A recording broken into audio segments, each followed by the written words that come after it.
ফেচবুকটো খুচৰি থাকোঁতে ঘপককৈ পোষ্ট এটা পালোঁ নিউজ চেনেল এটাত।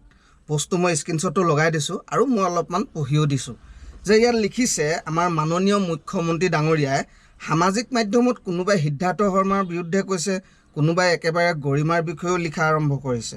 তেওঁলোকলৈ মই অনুৰোধ কৰিম, আপোনালোকৰ ওচৰত যদি তথ্য আছে CIDত আহি ষ্টেটমেণ্ট দিয়ক।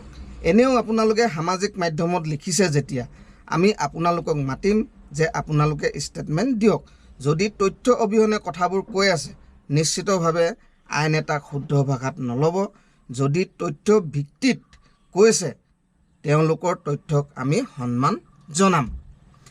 তো CM ছাৰে বাৰু কথাখিনি ঠিকেই কৈছে, একো বেয়া কোৱা নাই, ভাল লাগিছে কথাখিনি শুনি। কিন্তু ইয়াত আমাৰ ৰাইজৰো কেইটামান প্ৰশ্ন আছে মুখ্যমন্ত্ৰী ডাঙৰীয়ালৈ। যিহেতু আমাৰ জুবিন দা ঢুকালে, জুবিন দাৰ লগত যোৱাকেইটাক গৰিমা বৌৱে বচাব লাগে নে পুলিচৰ হতুৱাই ধৰাই সিহঁতৰ মুখৰ পৰা সঁচা কথাখিনি উলিয়াব লাগে? এই সিদ্ধাৰ্থ নে কি সেইটোক আমাৰ গৰিমা বৌৱে বচাব লৈছে, তেখেতক একো নকৰিবলৈ কৈছে। কিয়, কি কাৰণত? এই কথাটো আমাৰ ৰাইজে ভাল পোৱা নাই, সেইটো কাৰণে যি টি পোষ্ট লিখি দি দিছে।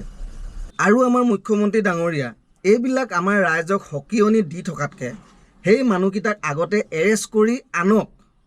গুৱাহাটীত জুবিন দাক য'ত থৈছিলে তাত সিহঁতক থিয় কৰাই দিয়ক আৰু আমাৰ ৰাইজে সিহঁতক প্ৰশ্ন সুধিব, সিহঁতি উত্তৰ দিব। তেতিয়া এনেও সঁচা কথাটো ওলাই যাব। ষ্টেটমেণ্ট ক'তো গৈ দিবৰ প্ৰয়োজন নাই। এটা কথা মনত থ'ব, ৰাইজেই ৰজা, ৰাইজৰ ওপৰত আৰু কোনো ৰজা নাই। আৰু আমাৰ মুখ্যমন্ত্ৰী ডাঙৰীয়া, আপুনি যিখন গাড়ীত বহি আছে সেই গাড়ীখন আমি ৰাইজে দিছোঁ আপোনাক বহিবৰ কাৰণে। গতিকেলৈ ৰাইজক প্ৰথম সন্মান জনাওক।